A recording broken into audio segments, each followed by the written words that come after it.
Hello friends, स्वागत है हमारे यूट्यूब चैनल रोजगार विथ मनीष में। तो फ्रेंड, जैसा कि आज हम आपको बता दें कि आज ग्रास नली टॉपिक चलेगा।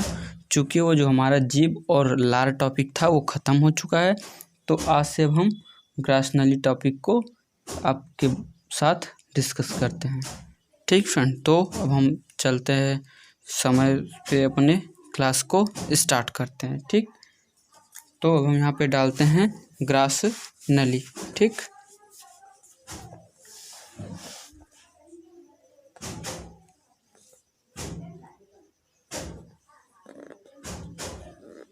ग्रास नली। ठीक फ्रेंड, तो हम आपको बताते हैं कि जो ग्रास नली है, ग्रास नली इसकी लंबाई कितनी होती है। तो ग्रास नली की लंबाई अगर आपसे पूछ ले तो ये 25 सेंटीमीटर की आपकी ग्रास नली होती है। ठीक, इसकी लंबाई। इसके बाद हम आपको यहाँ पे ग्रास नली की कार्य के बारे में बताते हैं। तो ग्रास नली की जो कार्य है यह आमाशय, ठीक, आमाशय का मतलब है कि पेट। ठीक, आपको हम बताते चलते हैं साथ में कि जो आमाशय हमने लिखा है, इस आमाशय का मतलब है पेट। कि आमाशय में भोजन को ले जाना। हाँ ठीक, अलग ले जाना। ठीक, यही लेके जाती है। ठीक, जो आपकी ये फूड पाइप होती है, ग्रास नली को फूड पाइप कहते हैं। जो देखो इस प्रकार से आपके गले से बनी होती है और ये पेटों में, यहाँ पे जब आप मुख है ये आपका, मान लो, अब मुझसे तो बन नहीं रहा। ठीक, जो आप भोजन को यहाँ पे अपने मुख में जब चबाते हैं, उसके बाद जब आप निगलते हैं तो ये ग्रास नली के माध्यम से सीधे आपके पेट में भोजन गिरता है। ठीक, और यहाँ पे एक ये जो ग्रास नली है, यहाँ पे एक मूवमेंट होता रहता है ऐसे ऐसे करके, उसी के माध्यम से आपके भोजन, जैसे यहाँ पे आ गए भोजन, तो ऐसे ऐसे उनको आपके पेट में लेके जाता है। ठीक, यह मूवमेंट यानी गति। ठीक, तो गति को क्या कहते हैं? क्रमानुकुचन गति। जो अभी आपको यहाँ पे हम लिखेंगे तो उसके बारे में बाद में डिस्कस करते हैं। ठीक, तो यही हुआ आपका फूड पाइप, ग्रास नली। ठीक, तो और आगे हम आपको बताते हैं ग्रास नली में कि इनमें कोई एंजाइम नहीं होते हैं। ठीक, इनमें कोई एंजाइम नहीं होते हैं। ठीक फ्रेंड, और उसके बाद अब हम आपको बताते हैं वही, अब तो इतना कार्य हो गया है इसका। अब हम ये आपको बताते हैं कि ग्रास नली में कौन सी गति होती है। तो यहाँ पे लिखते हैं कि ग्रास नली में कौन सी गति होती है। ठीक, यहाँ पे लिखते हैं तो कौन सी गति होती है, यहाँ पे हम नीचे लिखते हैं। तो जिसको कहते हैं क्रमानुकुंचन गति। ठीक, जो हम आपको यहाँ पे अब डायग्राम के माध्यम से समझाते हैं कि जैसे ये आपका फूड पाइप हुआ। ठीक, ये पेट है ऐसे से। ठीक, यहीं पे जो इस प्रकार की गति होती है, ये जो प्लस प्लस आइकन है, ये आपका भोजन हुआ। ठीक, तो ये नीचे की ओर खिसकाता है। ठीक, ये ग्रास नली। ठीक फ्रेंड, और एक और इम्पोर्टेंट पॉइंट है, यहाँ पे लिख देते हूँ हम कि इम्पोर्टेंट पॉइंट जो आपको हम बताते हैं कि यह जो गति है, क्रमानुकुंचन गति, यह आपके आंत में भी होती है। ठीक, आंत में भी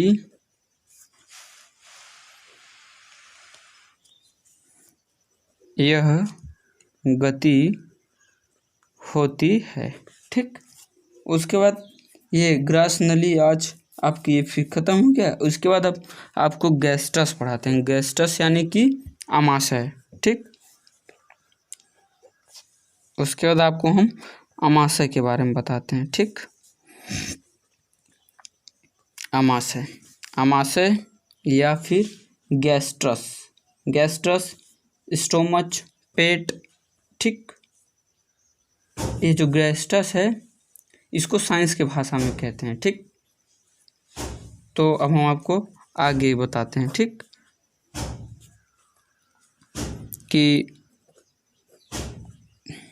हमारी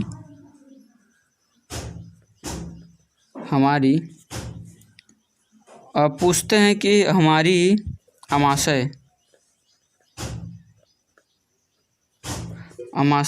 की आकृति कैसी होती है, कैसी होती है, ठीक, तो ये जे आकार की होती है, जे। ठीक, जे आकार की हमारी अमाशय की आकृति जे आकार की होती है।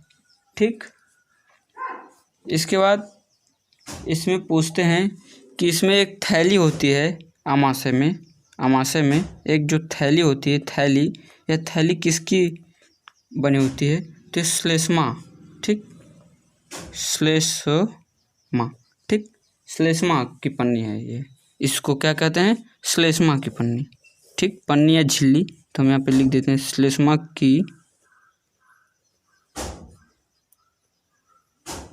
झिल्ली, श्लेष्मा की झिल्ली। ठीक,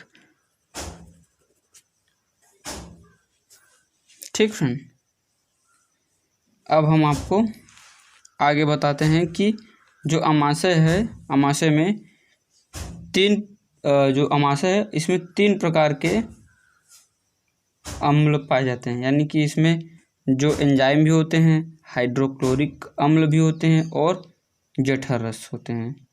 ठीक, तो यहाँ पे लिखते हैं अमाशय, अमाशय। ठीक, यह है। ठीक, अमाशय में जो है ये 3 प्रकार के यहाँ पे रस सब मिलते हैं, यहाँ पे लिक्विड। ठीक, तो एक तो अमाशय रस हुआ, अमाशय रस, या फिर इसको जठर रस भी कहते हैं। ठीक, जठर रस, अमाशय रस या फिर जठर रस।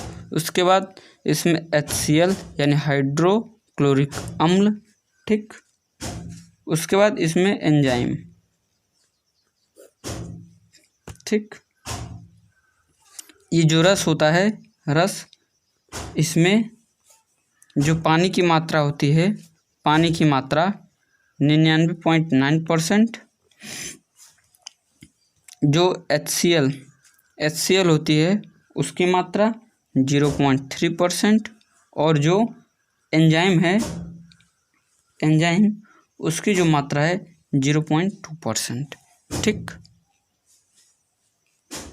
परसेंट। उसके बाद हम आपको बताते हैं HCl के कार्य क्या हैं। ठीक, तो हम पेज को अपने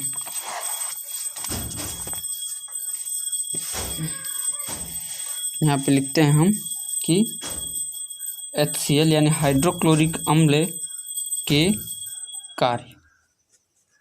ठीक, इसको लिख देते हैं हम हाइड्रोक्लोरिक अम्ल। ठीक, इसको क्या कहते हैं? हाइड्रोक्लोरिक अम्ल। ठीक, तो हम अब कार्य के बारे में इसको पढ़ते हैं। ठीक, तो पहला पॉइंट है इसका कि यह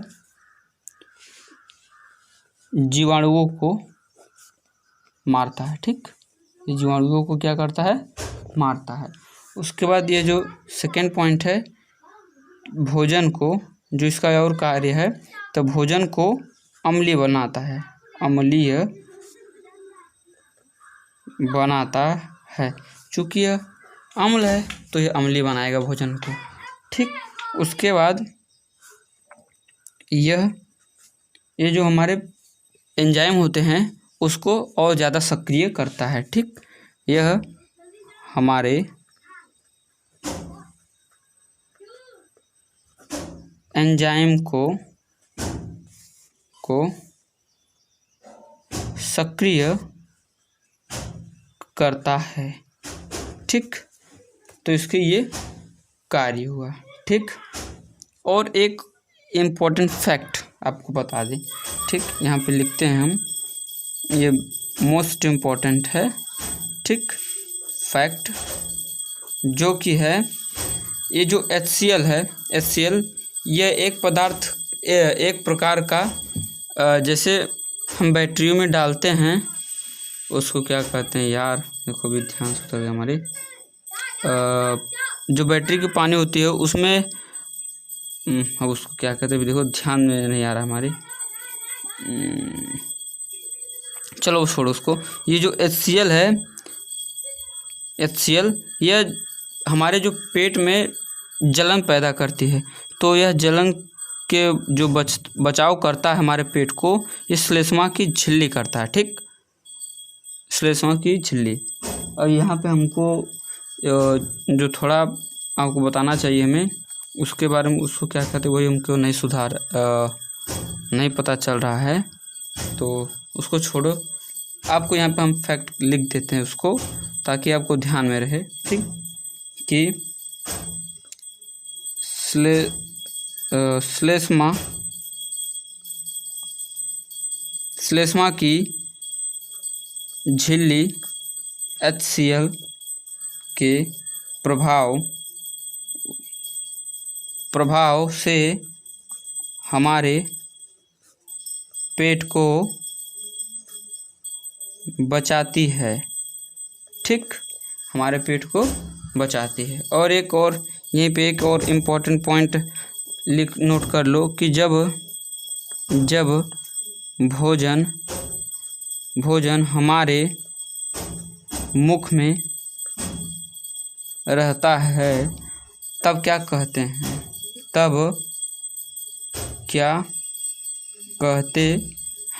तो जब हमारे भोजन मुख में रहता है तब हम उसे लुगादी कहते हैं। ठीक, लुगदी कह रहे हैं, लुगदी। ठीक, उसके बाद तीसरा पॉइंट है कि जब भोजन हमारे पेट में चला जाता है तब क्या कहते हैं, तब उसे क्या कहते हैं, तब उसे काइम कहते हैं। ठीक, chyme, we call is chyme. ठीक, वी कॉल काइम। ठीक, तो उसको क्या कहते हैं, काइम कहते हैं। ठीक, उसके बाद हम और एक लास्ट पॉइंट बचा है, उसके बाद तो हमारा गैस्ट्रस और क्या, यानी अमाशय और फूड पाइप, यानी कि ग्रासनली कंप्लीट हो जाएगा। ठीक, तो एक और आपको बताते हैं यहाँ पे हम कि अमाशय टॉपिक चला ना, तो अमाशय में कौन कौन एंजाइम होते हैं। ठीक, कौन कौन एंजाइम होते हैं। ठीक, तो आपको बता दें कि 2 प्रकार के होते हैं। ठीक, 2 प्रकार के, यहाँ पे हम आपको बताते हैं कि पहला जो है वो रेनिन है, रेनिन न खाली। ठीक, उसका जो दूसरा है वो पेप्सिन। ठीक, दूसरा क्या है, पेप्सिन। ठीक, पेप्सिन। जहाँ भी आपको एक बात हम क्लियर कर दें कि जहाँ भी लास्ट में सीन शब्द आएगा, ठीक, जहाँ भी लास्ट में सीन शब्द आएगा वहाँ पे प्रोटीन का पाचन होगा। ठीक, वहाँ पे प्रोटीन का पाचन होगा, आप इतना जानते रहो। ठीक, तो हम आपको रेनिन के बारे में बताते, इसको रुको यहीं पे बता देते हैं। ठीक, दोनों के कार्य भी। ठीक, आपको दिख रहा है ना, बताते हैं आपको। तो जो रेनिन है, रेनिन को हम मिल्क का पाचन कहते हैं। रेनिन को क्या कहते हैं, मिल्क का पाचन, जो कि यह बच्चों में ज़्यादा होता है, ठीक, रेनिन की मात्रा, ठीक। और भी इसको हाँ, तो जो अब आपको बताए हैं इसको क्या कहते हैं कि चिल्ड्रन, ठीक, या चाइल्ड एंजाइम, चाइल्ड एंजाइम। तो चाइल्ड एंजाइम किसे कहते हैं, रेनिन को। मिल्क का पाचन कौन करता है, रेनिन करता है, ठीक, ये हुआ बात। उसके बाद आपको हम कार्य बताते हैं इसका। रेनिन का कार्य क्या है कि दूध को कैसे तोड़ता है, ठीक। तो जो ये दूध में जो प्रोटीन होता है, ठीक, दूध में जो प्रोटीन होता है, दूध में कौन सा प्रोटीन होता है, कैसीन, ठीक, कैसीन, ठीक, कैसीन होता है दूध में। फिर यह रेनिन क्या करता है, कैसीन को पैराकैसीन में तोड़ता है, ठीक, पैराकैसीन में तोड़ता है। फिर यह पैराकैसीन को कैसीनोजन में तोड़ता है, ठीक। फिर यह पैराकैसीन को किस में तोड़ता है, कैसीनोजन, ठीक, कैसीनोजन में तोड़ता है, ठीक। ये तीन, ठीक ठीक ठीक ठीक सब, ठीक सब, ठीक सब, ठीक। उसके बाद एक और कभी कभी पूछ लेता है कि यहाँ पे फैक्ट के माध्यम से कि जब बच्चे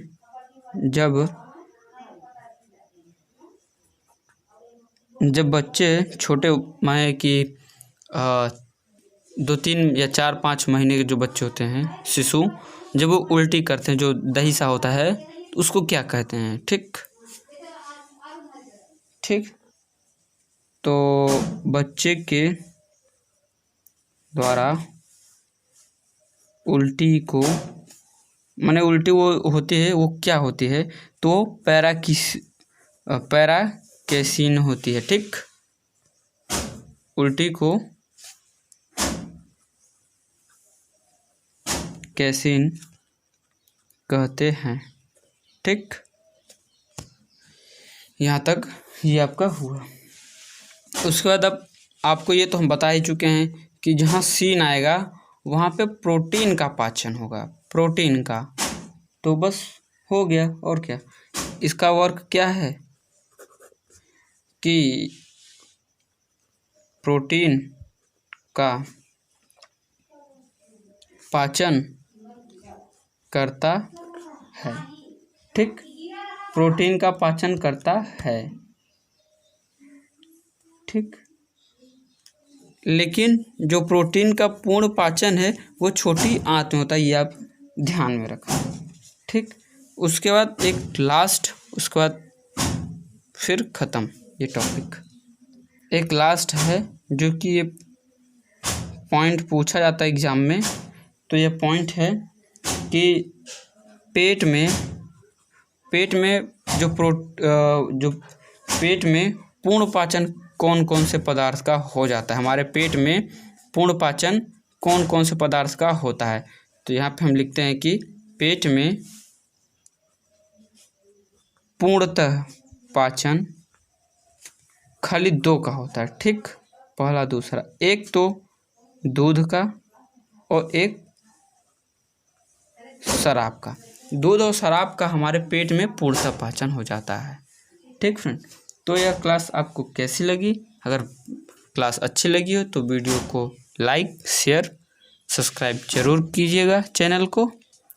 तो अब मिलते हैं हम आप अपने नेक्स्ट टॉपिक बायोलॉजी की क्लास में। तो धन्यवाद।